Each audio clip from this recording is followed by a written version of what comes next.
everybody, welcome back to my channel, Sharon Cullen Art. I know it has been quite a long time. I believe it was almost 6 weeks ago when I posted my last painting or sketch on my Instagram page, Sharon Cullen Art, and it was July 8th. And it was day 8 into World Watercolor Month, the first year that I had attempted to do it.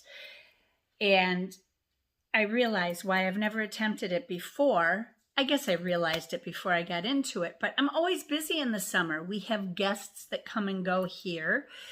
Either that or I'm on vacation, which did not happen this year because my health just wasn't aligning with the stars.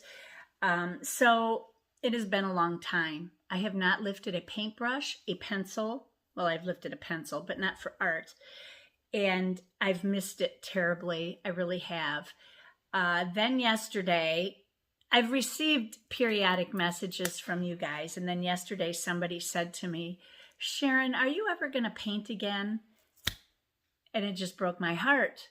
I thought, I've got to just force myself to get out here and paint. I haven't even been in my studio except to water my plants once or twice maybe. And that's been it. So today I am going, as you could probably tell by the title of this video, I'm going to show you what it's like to take a hiatus, as small or large as it may be. You guys will see just how difficult it can be to get back into painting if you stop. To be honest, I'm really nervous about posting anything publicly after taking this long a break. I would like to paint a little bit and get my sea legs under me, so to speak, or my land legs or whatever, you know what I mean. But yeah, I'm just going to go ahead and show you exactly what happens to me if I take a hiatus and stop painting. I think that that's probably the longest I have ever gone without painting anything. I think before that, the longest I had gone is maybe a week and a half, and it tears me up. Now, granted, I did have my harp, and that was helpful because I could do that, but I ended up with tendonitis in my arthritic hand because with the harp, you got to keep your thumbs really high, and this thumb does not go that high because I have arthritis in the joint really bad, and I've broken my wrist twice. So I overstretched it trying to do what my teacher taught me, and I went too far. So now I've learned my lesson. So I just wear this to give my hand a little rest. But today, excuse me,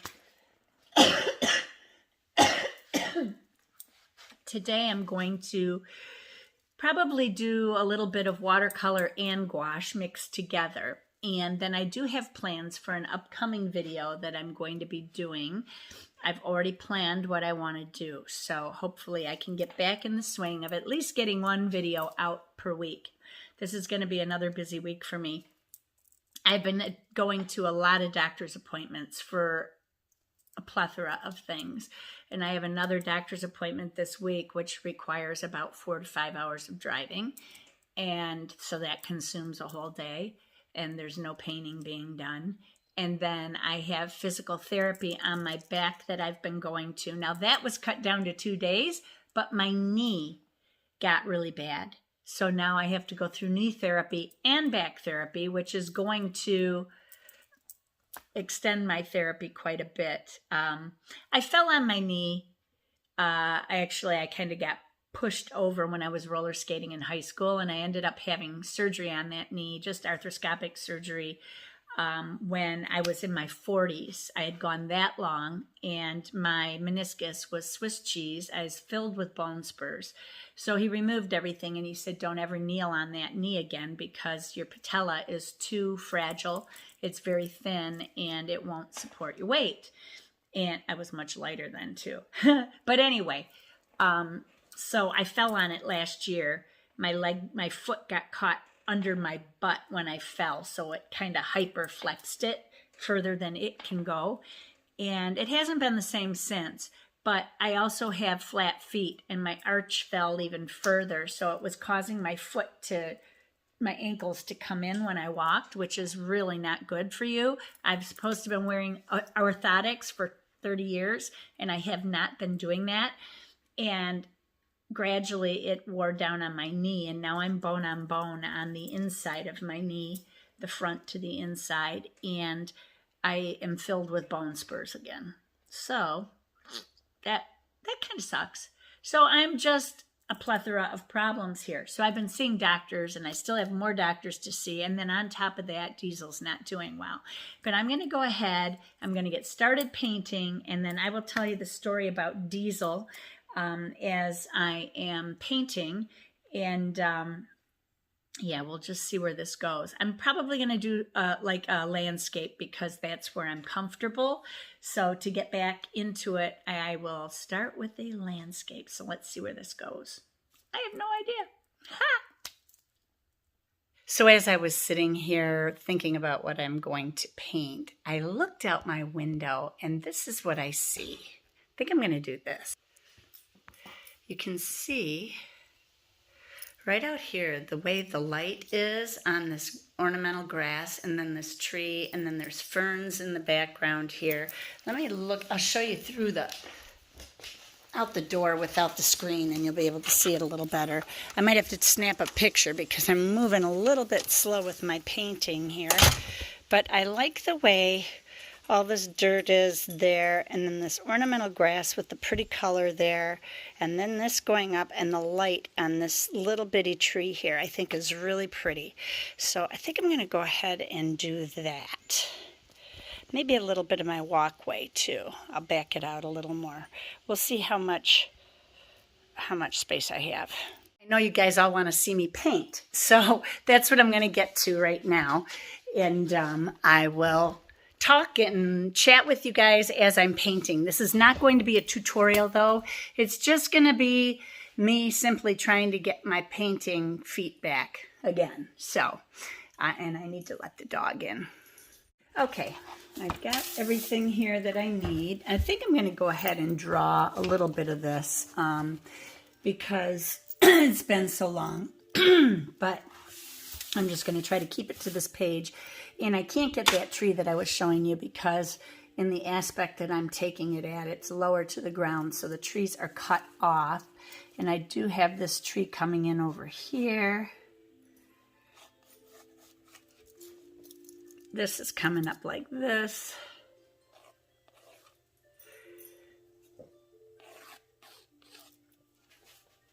And then it comes like this. This tree is over here.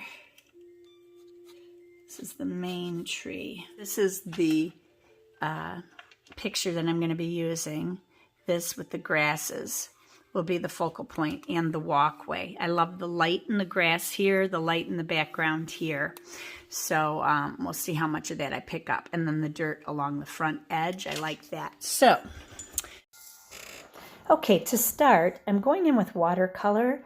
And I'm just going to quickly put down color so that I have my white covered and I have a background in.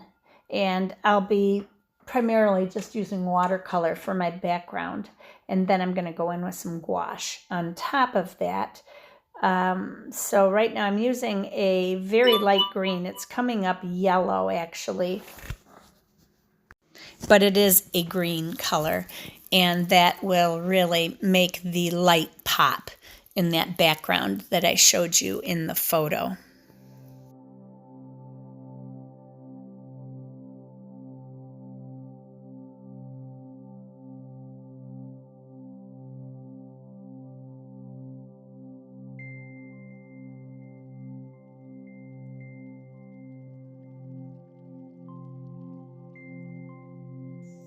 As I go in with these colors, the paper is pretty wet, so I'm just kind of letting it spread and do its own thing. The leaves and debris on the ground show through, so I didn't want to keep it all green.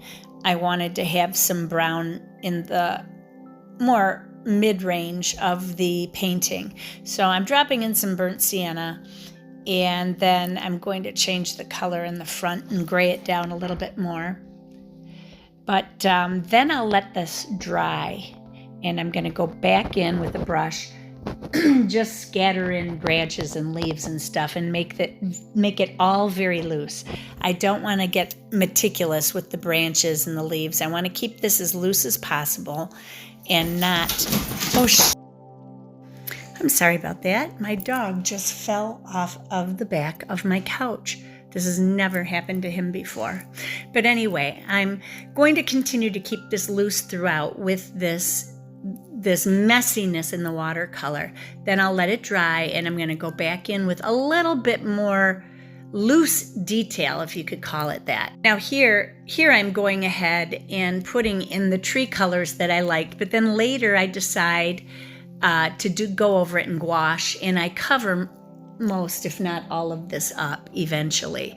I was going to leave some of it there, but there was such a contrast that I thought it was a little bit too much when the light is coming kind of from the side behind the trees a little bit. So they needed to be deep, and I'll just put gouache over those.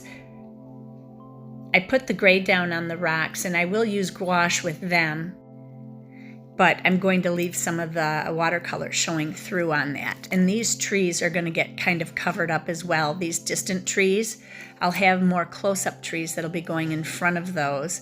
So they're going to get kind of washed out. And I'm just scattering in green here. Not being meticulous, I just want all those leaves in different colors to kind of show through. And then I'm going to get into a perylene green for the deeper areas here. And I'll switch over to a script liner brush in order to get more of a scattered look with smaller leaves. And that's basically all I'm doing in the background. It gives that illusion of what's there. Your brain's going to tell you exactly what it is, but you don't have to put in any detail. A lot of people get really intimidated by forests. And I know before I started painting landscapes, getting the depth perception correct and putting in all this stuff in the background overwhelmed me. But the fact is, you don't have to put every single thing in. And I'm just using my scene as a guide, and then I'm kind of doing my own thing. So it's not exact at all. And once I finish with this background, then I'm going to go ahead and switch over to gouache, and you can just watch what I'm doing there. Now on with the story about my little Diesel. He is 12 years old. He turned 12 in March, so he's getting up there in age. And last year he had, I'm sorry, I keep getting interrupted, but anyway, last year he was having some problems with limping. He was having pain. I think it was coming from his spine or his shoulder. We weren't sure. But until I got him in the vet, I was giving him 1 aspirin when he hurt, like no more than once a day, which is okay for a dog, but you can't do it for long periods. Well, I got him into the vet, and they did his normal checkup, and his liver enzymes were sky high. For a dog, his ALT should be between 5 and 100, and he was at 660. Then, which is very, very high. I've been that high before once too, and they were trying to figure out what was wrong with me, but I had other numbers that were elevated. All of his other numbers are okay. So we were very concerned, but we took him off the aspirin, and I brought him back a month later, and his levels had dropped to 323 or something like that, which was still elevated. But I think the doctor assumed, it was a different vet in that clinic, she assumed that they were going to continue down to normal, and she never followed up with him again. So I came in this year for his checkup, and his level was 400 something. So it never came down. It's been high for a year. And we put him on liver medication, and then now I brought him back 4 weeks later for a recheck after being on this medication to lower his ALT, and it went up another 100 points. He's up to 550. I thought, oh my gosh, so now I've got to take him to a liver specialist in Flint to find out what's going on with him, if we can get the level down. I will not put him through surgery at his age.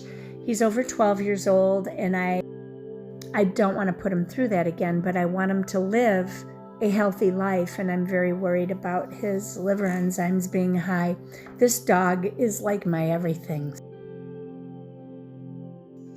I noticed a little tremor in his right hind leg, and it was while he was sitting on my lap, and I didn't think anything of it. I thought, well, maybe it was positional or something. Well, then he got to the point where he was doing this thing where he would tremor, but he would take 2 steps and he would plop down on the ground, and then he'd spin around and he'd start chewing on his leg. And I'd call him and he'd try to get up, and he'd get up, and then he'd take a couple steps and he'd plop down again, and then he'd sit there and stare at me like, save me. And the places he would just sit down were like in the gravel on our driveway, which he would never do, and just odd places like that in the garden. Although he does lay in the garden, but this I could tell he was uncomfortable. So I'm concerned that he might be having spinal issues that are causing his legs to get weak in the back. So all of this is happening, and it's been very traumatic for me. And then along with all of my doctor's appointments and physical therapy on my back, and now my knee, and surgery coming up on my spine, and all of this stuff, I've just been so overwhelmed and so busy. So that's why you haven't seen me. The pain I can deal with, but I just had, some days are too painful to paint. I can't concentrate, and then other days I don't feel as bad and I can handle it. So on this day I could handle it, so I pushed myself to get out here, and I'm glad I did, because it feels good to be painting again after so long, you know. But the thing I wanted to point out here too is I can't be the only one who's taken a hiatus from painting, whether you want to or not. And then you get intimidated when you get back into it again. You think, oh, it's going to turn into a mess. And in my early painting days, I'd say for my first 2 years of painting, I forced myself, which wasn't difficult because I enjoyed it, but I forced myself to do something every single day. And I progressed a lot more quickly in my painting because I did this. Now, I didn't start painting until after I was on disability, so I had the time to do it. Not everybody has that time. So I would paint on and off for hours. I'd have to rest, and then I'd come back, and I'd rest, and I'd come back. But that's how I started out. And when you look at my early videos, you can really see how crappy my paintings were. They weren't that great, but I had enough there that I could help other beginners. So that's what I did. But taking this hiatus, I can tell, has influenced my work, and it's not as up to par as I would normally see it being. But choosing something that you're normally good at, like I would never choose a portrait right now because I don't do portraits well. It's not that I can't do portraits. I do have some photos of portraits on my Instagram page way back, and they turned out okay. But I just lost interest in it. I was trying to do that 30 faces in 30 days thing with Sketchy, and I started out okay, but then I quickly just flamed out because I wasn't enjoying it. I'd prefer landscapes or pet portraits. I love doing pet portraits and animals because I love dealing with the different colors of fur and the textures and all of that. And I have a lot of those types of paintings. But landscapes are very easy for me, so that's why I chose to do that today. Now I'm going ahead and putting in all this grass with this little script brush, which is going to take me all day. So I quickly decide after I put a bunch of it in that I don't like it, and I wipe it all off. That's another nice thing you can do with gouache, is that it lifts very easily. So excuse my hairs in the frame there. But before going ahead and doing all the grass, I want to go ahead and get those rocks done. So I've put down a light gray with the watercolor, and now I'm just kind of going over these rocks here and there with some gouache. And right now I've got a lot of paint on the brush, but it's going to dry, and then I can dry brush the rocks, and they look really interesting after they're dry brushed. See, these ones in back look much better. Now, I should have taken my brush and just kind of dabbed it off on my rag a little bit so that I could have done that with the rocks like I did here. But I'll fix those first couple up before I go ahead and put the grass down.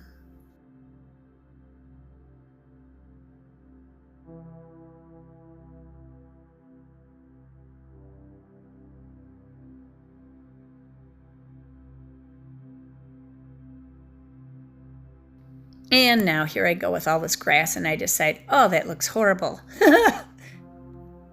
So now here I'm taking a wet brush and just kind of washing all that off, and then I'm dabbing it up with a paper towel.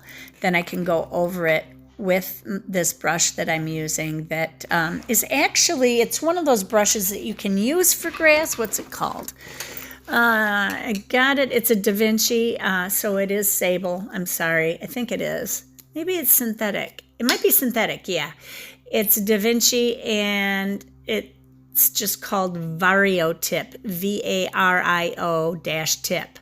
It's a number 12. So basically it has like little cutout areas in the flat brush to make it more grass-like. The problem with that is that all your grass is going to go in the same direction. You have to be very careful.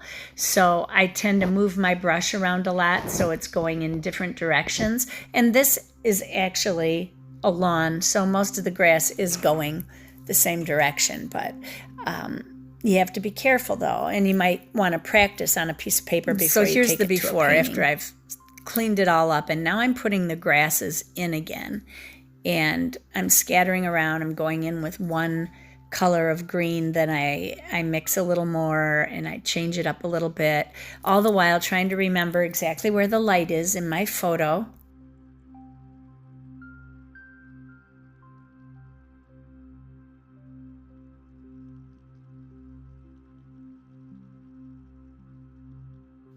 I'm keeping it a little softer in the background so it's not quite as detailed as it is close up in front. And now I'm going back with my script brush and I'm adding in my little irises that have come up in my photo. I thought about leaving those off, but I thought they added some interest in the foreground, so I went ahead and put those in there. But I did leave the wood chips out. They're kind of off frame in this reference of painting here. And now I'm going ahead and doing the ornamental grass next to that tree. It was a little harder for me to do. I should have kept the tree trunk lighter so that I had more contrast, and I didn't do that. But I will be lightening up some of the grasses and then deepening the color at the base, and it ends up that you can see it in the final rendering of the grasses.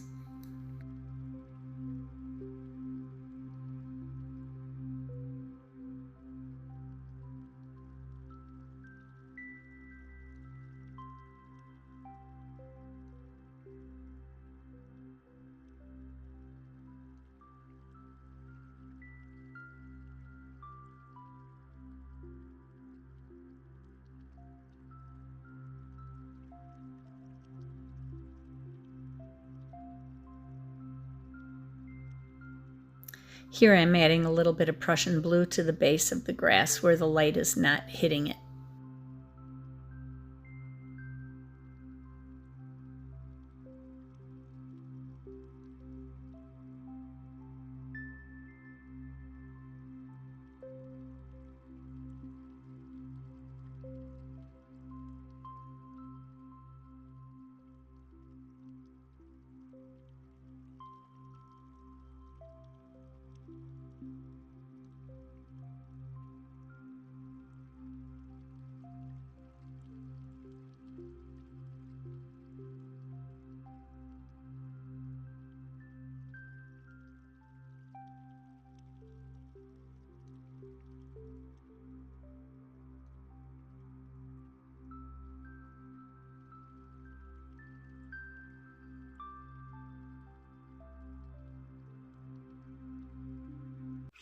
Okay, so that is it for my first painting in 6 weeks.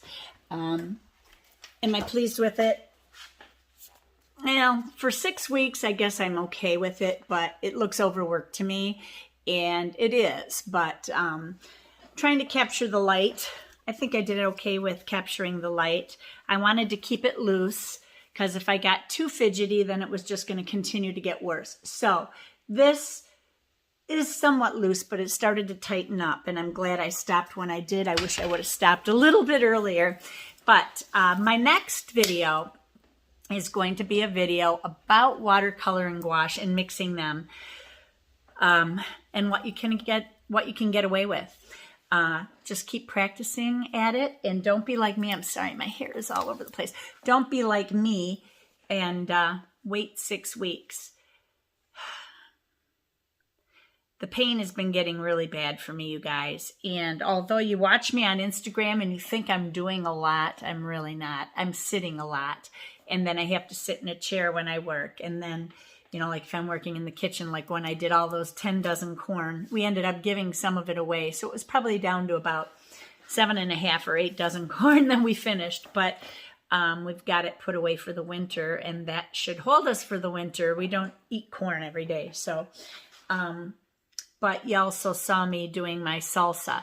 That took me all of a half hour. So, and then I went and sat down again. So anyway, that is it.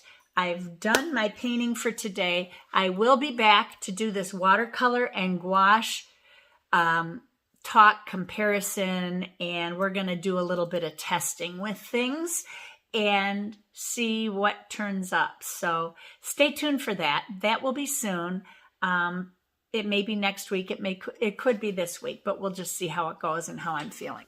And if you are missing out and you haven't seen me in a very long time, because I have not been on YouTube in a long time, except for my harp videos, you can follow me over on Instagram. I have two channels. I have 2 pages over on Instagram. I have my Sharon Cullen art channel, where I put all of my art, some of my personal things, and then on my harp channel, the Harping Catholic, is more music-based and some spiritual-based things, and also some of my personal things. I think I'm going to start gearing a lot more of my personal stuff over to the Harping Catholic, and that way I can keep my Sharon Cullen art just art. But there's many of you who follow me over there that don't follow me on the Harping Catholic. So if you want to see more of my personal stuff, then you'll probably want to go there. I'm transitioning it over. So then you'll know what's going on in my world, because I usually keep people updated, and I may do little stories to tell you what's going on. So that you're not wondering where I'm at. And I'll be updating you more often than I have been. I'm sorry about that. So to all of you who've been emailing me and sending me private messages and public messages and prayers, I appreciate all of it. I don't know where I'd be without you guys. So thank you, and keep them coming. I see my surgeon again in about 3.5 weeks or so.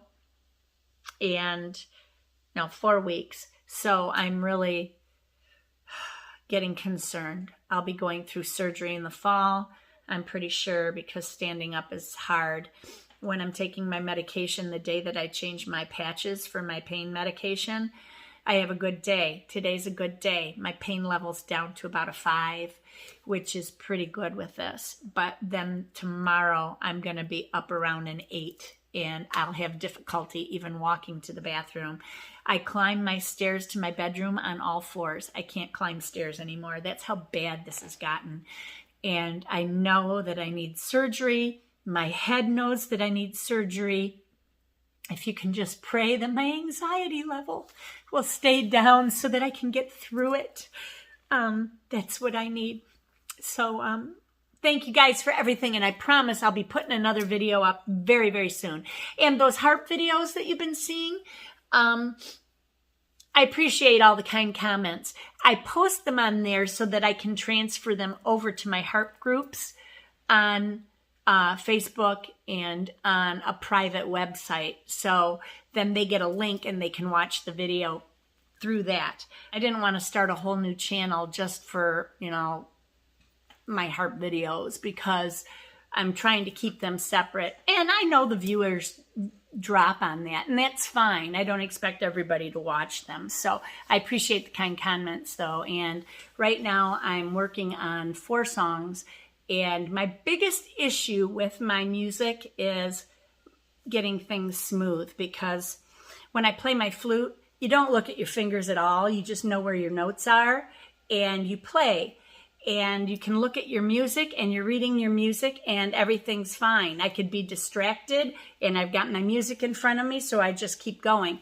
But with the harp, you're looking at your fingers because you have to move your hands up and down, and you need to know where you're going to hit the right strings.